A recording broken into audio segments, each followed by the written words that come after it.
best Batman story ever told. That is a clickbait title and also up to interpretation. There are so many good options. The Dark Knight Returns, Under the Red Hood, a certain sort would even say The Killing Joke, but to me, the answer is always going to be The Long Halloween. So in the interest of some nice calendar synergy, I thought we could take today to look at why I find this comic so fascinating.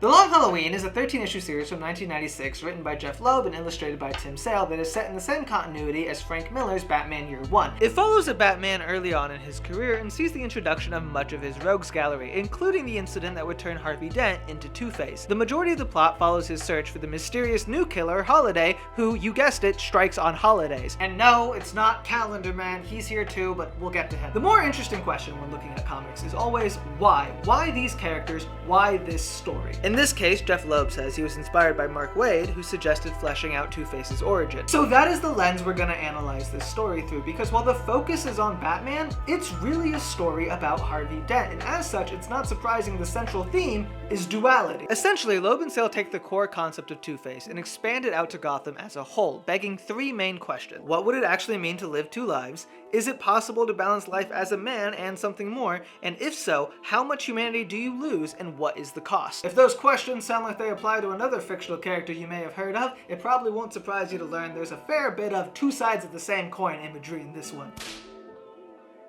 Issue 1 drops us straight into The Godfather. Literally, there's a mafia wedding, backroom dealings, even some familiar lines that all communicate one clear message. This Gotham is still ruled by organized crime. And at the heart of it all is the Falcone family. We're introduced to Carmine, the patriarch, described as untouchable, his sister Carla, who runs a similar organization in Chicago, her son Johnny, the groom, who once almost testified against Carmine, for which he was almost killed, and finally Alberto, the good son who Carmine forbids from being involved in the family business. Now, it's important to note that the Holiday Killer is more of a MacGuffin, and Carmine is the actual antagonist of the story. But why? What does he have to say about duality? Well, for starters, he has a different name. Multiple characters refer to him as the Roman, something that Harvey explicitly points out makes him seem like more than just a man. It's not only a way that Loeb and Sale differentiate him from the rest of the Mafia, but also a subtle hint that he has more in common with Batman's usual rogues than we might think. But he's not quite at their level yet, because the Roman is not an alter ego. It has no personality or identity onto itself,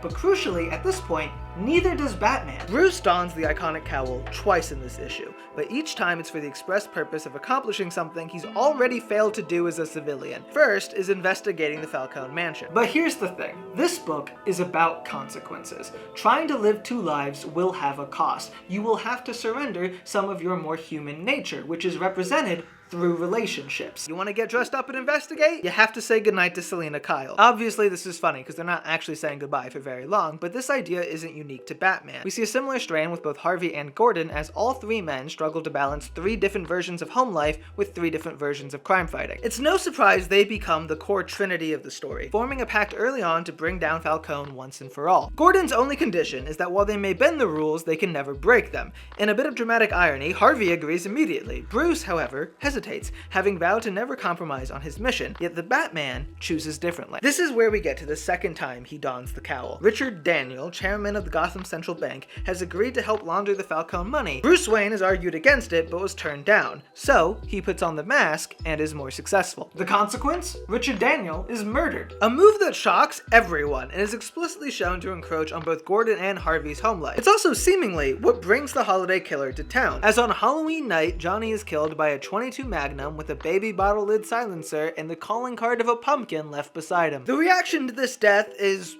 well, let's say not as sympathetic. There's a clear line in the sand drawn, with Gordon on one side and Harvey and Batman on the other. They feel like the Falcones kind of had this coming, and honestly, they're willing to take a step farther. We get another tense meeting with the mysterious Catwoman, where it's suggested that she has some sort of relationship to Falcone. She points Batman toward where all the money that was supposed to be laundered is being stored, so he and Harvey decide to test the limits of bending. But again, this is a story about consequences. Break your promise to hand out candy with your wife in order to pursue a criminal? Don't be surprised if those criminals pursue you right back. So Harvey Dent is dead? No, obviously not. He has to become Two-Face, which Loeb and Sale know that we know. That's why they include things like him going undercover and making cracks about the difficulty of living two lives. Batman has already found the party responsible for planting the bomb, a small-time group called the Irish, and has chased their leader, Mickey Sullivan, into the sewers where they have an interesting encounter. You've probably already noticed that this story inspired a lot of the more recent gritty adaptations of Batman, from The Dark Knight to The Batman to even the new Penguin show, but it might surprise you to learn that while all of those stories downplayed the supernatural side of the Batman mythos, Loeb and Sale dive straight into the deep end by introducing a zombie in their second issue. That's what Solomon Grundy is, and for this novel specifically, that's about all you need to know. His inclusion is interesting because he is literally on his second life and has had all of his humanity drained out, leaving him just an empty husk. Batman refers to Grundy as a lost soul, and even though he does hurt him pretty badly, he doesn't feel great about it. So much so that after their little sting operation, he returns to give him a Thanksgiving dinner. And if you think that's a sad way to spend Thanksgiving, you should know that Harvey spent his alongside his injured wife, Gilda, in the hospital. Gordon, despite talking about how much he wanted to eat his wife's cooking earlier, got home too late, and even the Falcones are feuding. This is where it's important to start paying attention to Sale's framing, because while the fight itself is between Carla and Carmine, with the former thinking the latter's not doing enough to avenge her son, Sale puts the emphasis on Alberto, telling us that the material of the fight is not as important as the fact Alberto's witnessing it. For what it's worth, the Irish goons seem to be enjoying themselves, at least until Holiday shows up. What? The Mafia is supposed to be so powerful and untouchable, yet people can just stroll in and kill them? Yeah, not everyone plays by the rules. Enter the group this novel so nicely calls the Freaks, who bend the rules of crime like Batman bends the rules of law. They don't all stem from Batman, but there are nearly twice as many now as when he first appeared. And it seems Holiday is the most recent, so if you want to catch a freak, you need a freak. And this is where we get to Calendar Man. He's been reimagined for this universe as more of a Hannibal Lecter type, but not a very good one. The most important takeaway is his careful concern with Holiday's pronouns, shifting equally between his and her. Though even in his more unsettling form, Calendar Man is not a big enough villain to ground an issue, so we get a B story about a lesser-known Batman rogue, the Joker. Like Solomon, Joker has no alter ego, and as such is unpredictable, just as likely to do silly things like reenacting How the Grinch Stole Christmas as seemingly impossible things like walking into Carmine Falcone's bedroom just to show him that he can, in fact, literally touch him. So what's he up to? He's also trying to find Holiday, but not out of any sense of altruism, he just doesn't like that there's another killer in the spotlight. Still, that's how we get scenes like him threatening Falcone's main competitor, Sal Maroni, that is paralleled on the very next page by Batman doing almost the exact same thing, with Maroni himself even calling out the similarity. The leading suspect is still Harvey Dent, who has just bought a new home for him and his wife as a symbol for a new life and a second chance at family that Joker immediately crashes. There's a few really good bits of symbolism in this encounter, but the best ones involve Harvey punching the Joker in the face. His ability to touch the Joker, foreshadowing his eventual role as a freak himself, and Joker's reaction saying "you're good but you're no Batman" seemingly references his strength, but is probably even more so a reference to his morality. Of course, Joker still ends up winning the fight, but surprisingly he lets Harvey live. Actually, he's let a lot of people live in this issue, including Falcone's bodyguard. Holiday is not so nice.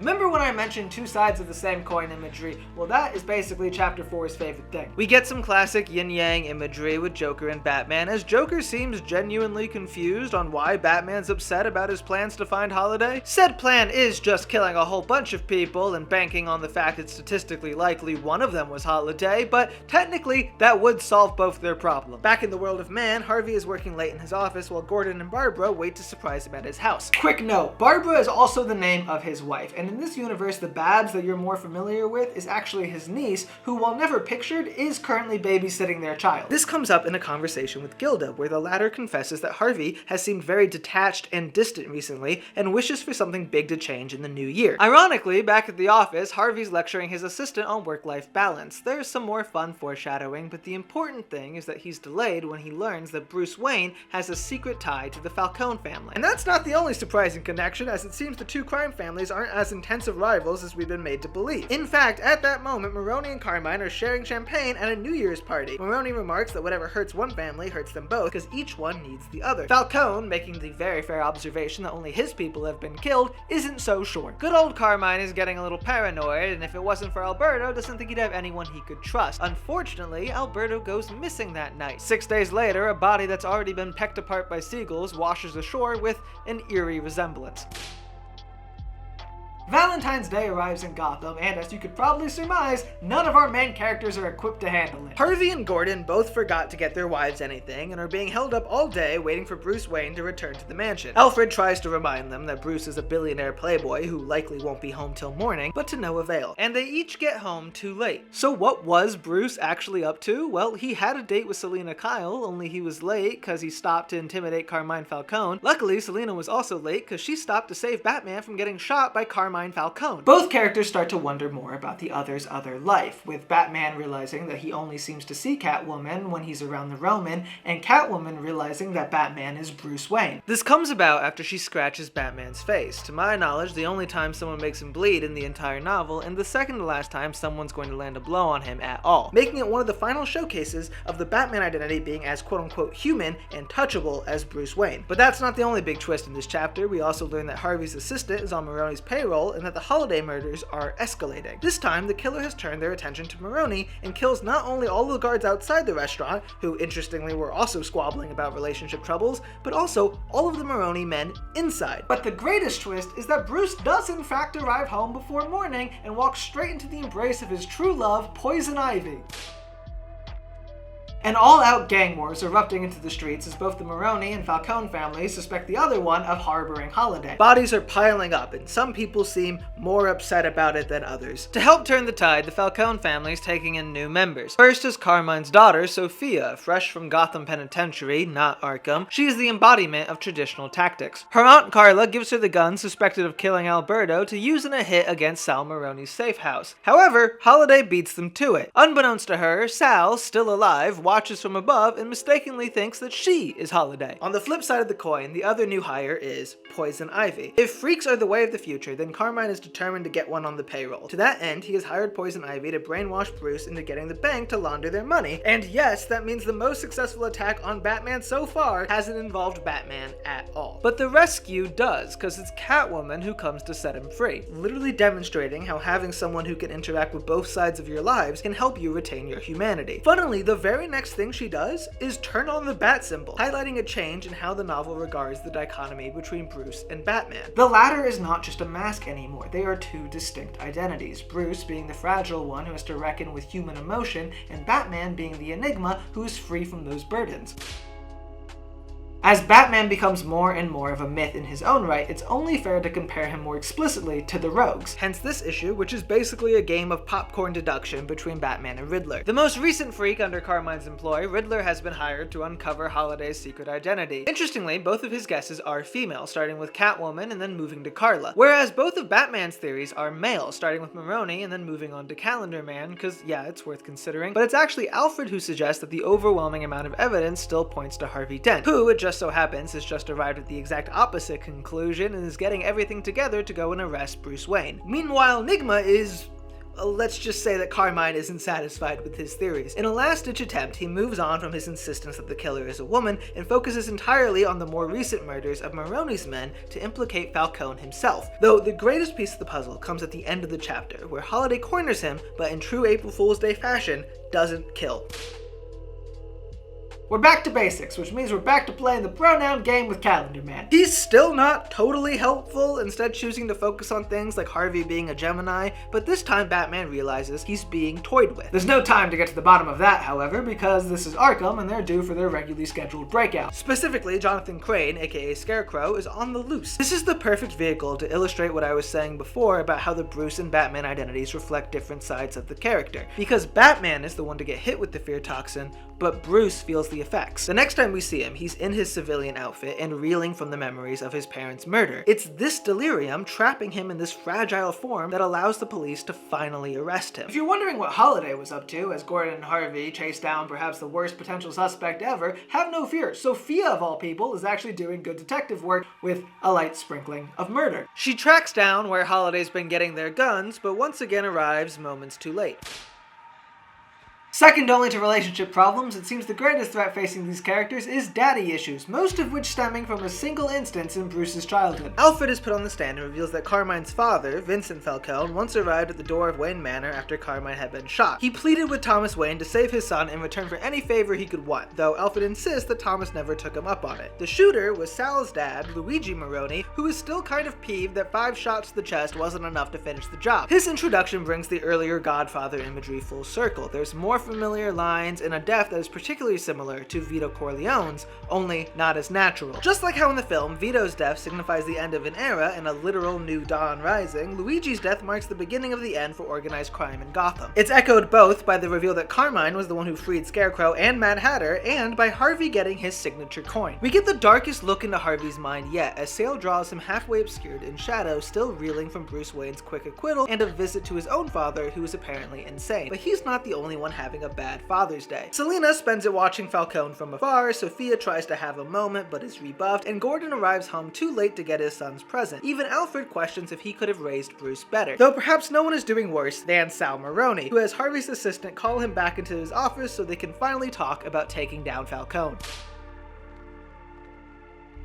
By now you've probably noticed that the Holiday murders seem to be taking a back seat in the narrative, and that's because they are. So issue 10 gets the murder out of the way on the first page. The city coroner is shot during the fireworks. Great, now we can focus on what actually matters, the relationships between all these characters. We're first treated to Selina and Bruce watching the fireworks. Selina, who remember knows his secret identity, asks him why he's staying in town and if he'd ever be able to leave. Essentially, is he willing to forfeit being a myth to live with her as a man? Though we don't see it, there's another interesting parallel where it seems that Harvey and Gilda have had this same conversation. In fact, Gilda seems to be thinking about this a lot, as she also asks Barbara why she stays. The answer, unsurprisingly, is Gordon's job. He's too committed to crime fighting to consider stepping away. Gilda sees the writing on the wall and realizes Harvey is going to make the same choice. She says that the Roman case, again evoking Falcone's use of a moniker, has been eating away at him from the inside. He's changing into something and someone new. And Sale communicates this same idea in just 2 panels as Harvey brings up the oath they swore to Gordon. He presents him literally cut in half, in one panel seeming mischievous and flipping a coin, and in the other looking quiet and ashamed. The message is clear. Acid or not, this Harvey is already well on his way to becoming Two-Face. Now he just needs an excuse to snap. Said excuse is currently waiting in a jail cell. Sal Moroni is all set to sell out the Falcone family when he gets a surprise visit from Sophia, who is apparently his secret lover. She convinces Moroni that Dent is the reason that all of his people have died, and from there, well, you know what happens. But before we get to that, there's been a killing at the docks that needs to be investigated, and 2 supervillains are robbing a bank, so, you know, Tuesday in Gotham. Batman stops the robbery with the help of Catwoman, demonstrating some of his own darker side in the process. When it's done, she makes the exact same offer as Selina, except this time adding the words, "only I," as if in competition with herself. The words are literally bolded too, so it's not just a casual change. It's like she's saying, you won't come with me as Bruce, but what about as Batman? But he still turns her down, referring to it as the price of independence. In yet another brilliantly composed panel, he looks out at the path ahead and finds it polluted with fears and madness. We have arrived at the moment that we've all been waiting for, what has been lurking like a storm on the horizon the entire novel, the ascent of Two-Face. And it begins, fittingly, with Gilda accusing Harvey of murder. She's found one of Holiday's guns on the workbench, which he claims is evidence. Not that she really minds. She's far less upset about him being a serial killer than the fact that he didn't talk to her about being a serial killer. Elsewhere, Batman is growing desperate, so much so that he's come out in the daytime. His fear factor doesn't work as well, but luckily he's past the stage where a regular bartender can pose as a threat. His target is the Riddler, the only man to see Holiday and live. Sadly, Nigma isn't exactly famed for his straight answers even when he's not blind drunk, but one thing becomes clear. Riddler's survival ensured that everyone knew Falcone was looking for Holiday, removing any suspicion that the two may have been working together, and it occurs to Batman that there's a chance Carmine's been one step ahead this entire time. Even while Carla still questions his use of the freaks, we see his machinations working. Harvey's assistant slips Moroni something for his ulcer just before Harvey gets him on the stand. As Carmine blows out the candles on his birthday cake, Moroni confesses to his horrible crimes, but when Harvey asks him point blank if he acted under the orders of Falcone, instead of answering, Moroni throws acid onto his face. He's rushed to the hospital, but it's too late. He kills the operating surgeon and escapes into the night. Oh, and then Carla gets murdered by Holiday while investigating the coroner's office. Surely, an unrelated incident. The second to last chapter parallels the second as Harvey stumbles into the sewer and comes face to face with Solomon Grundy, who literally christens him into his new life as a freak. The rest of the chapter is basically just Batman having meetings with people and making them mad. It starts with Gordon, who echoes Harvey's thoughts about a double life. He's mad because Batman knew Harvey was Holiday and didn't say anything, though to be fair, Batman doesn't even seem sure about that right now. Then there's Carmine Falcone. He's mad because he thinks the police allowed the Holiday murders to continue because it killed off the mob, echoing Harvey's thoughts from issue 6. Then we're back to relationship troubles, with Catwoman finally getting fed up that Batman demands to know stuff about her secret identity while still not technically revealing his own. She finally turns her back on him, but Gilda is still ride or die for her man and just wants her Harvey back. And then there's Calendar Man, who's just upset that a different holiday-themed criminal is hogging the spotlight. He decides to be helpful for the first time ever and tells him that Sal Maroni is the next logical target, so Gordon decides to evacuate him. Not so much mad as generally annoyed, Sal mentions taking 3 shots to the chest and surviving, echoing his father's words about Carmine, just before taking a final shot to the head. Holiday is finally revealed, and it's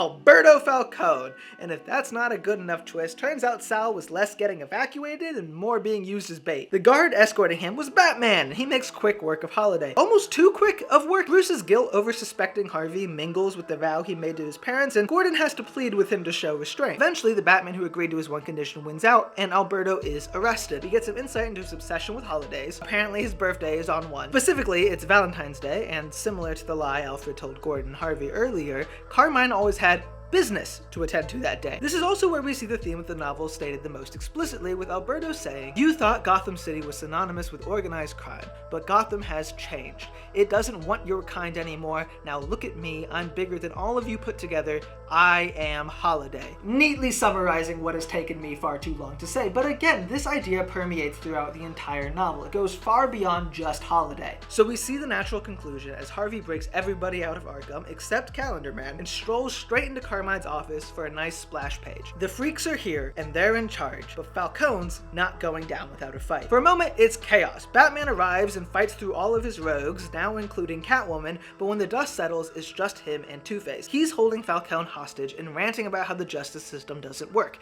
Ironically, an opinion largely based on Bruce walking free earlier. We also revisit the power behind a name, as Two-Face rejects being called Harvey, and Batman asks how he's any different than the Roman, not Carmine. But in the end, he's not different. He kills the Roman with the same line that he delivered way back in chapter 1, suggesting that maybe he never really was. The days of organized crime have officially gone, and the Gotham we know has been ushered in. Like Harvey, the city is divided into good and evil. It has transcended the traditional right versus wrong and landed at something mythic in nature. Now, the only question left for both is how much humanity remains. Now remember, in this book, relationships represent the human side of life, so that's what Batman evokes to try to reason with Harvey. And it does snap him out of it, but just for a second. Then he goes to get vengeance on his assistant before stopping and waiting for the Trinity to reconvene. The following panel imitates the original exactly, only now it's a gradient. Gordon is the human part of Gotham, Batman is the mythical, and Harvey/Two-Face is the middleman. He's the cost of trying to balance two exclusive ideas simultaneously. But that means he still retains elements of both, and in a move that surprises everyone, his humanity shines through one last time as he allows himself to be arrested. Why? We'll get to it, but one thing is for certain, Harvey knows more than he's letting on, as evidenced by the reveal that there were 2 holidays. Batman assumes that he's talking about himself and Alberto, which for the time is a good enough answer. Our characters all take a curtain call as Gotham begins to look more and more like what we're used to. The silly villains squabble in Arkham, Gordon is with his family, taking time to be with his son, and Batman has become an identity unto itself as Bruce ends his narration with, "I believe in Batman." All in all, a satisfying conclusion, except there's still 5 more pages. This is a book about consequences. And if you're a district attorney who intends to go after the mob, even after they clearly show they're willing to mow down anyone who stands in opposition, sometimes you scare your wife. Sometimes you scare her so bad that she's willing to take things into her own hands. If you blow up her house in retaliation, she'll wait for her husband to find out who's guilty and eliminate all of them while they celebrate. Finally, if you break in and beat her husband up, she'll follow you wherever you go. If someone else is unlucky enough to see her while you get away, she'll do what needs to be done to secure her identity. Gilda Dent is holiday. That is the realization that hit Harvey like a ton of bricks when Batman evoked her name. It is why, when Gordon claimed he turned his back on everything he believed in, he responded not everything before surrendering. Finally, it's why his last word in the novel as he sits alone in Arkham is simply Gilda. Like Selina with Bruce, he could finally save her because he knew both parts of her life. But the rule of twos has permeated nearly every inch of this book, so it's not surprising that not only are there two holidays, but there are two ideas of who those two holidays were. If you were to ask Batman or Gordon, they would say that it was Alberto and Harvey, but if you were to ask Gilda, she'd say it was her and Harvey. That from the moment she made her wish for everything to change and he came home late on New Year's, she knew that he had realized what was going on and was finishing the job that she started. But none of them would be correct, because the answer is it's Alberto and Gilda. There's a reason that all of the killings after New Year's targeted Maroni's people. Alberto faked his death and realized that the actual holiday never struck, so he took on the mantle and crossed the threshold his father never could, not just hiring freaks, but becoming one. But all of that is just what happened. It doesn't answer why. Why have a big reveal? Why have two holidays? Why have so many characters confused about who those two holidays actually were? Because it makes holiday a literal myth. It is an idea, a fabrication. Gilda mentioned she wore disguises and left clues in the hopes that people would look past her and think it was someone extraordinary, and it worked. Holiday was a name that could be applied to anyone, and that was why it was so effective and devastating.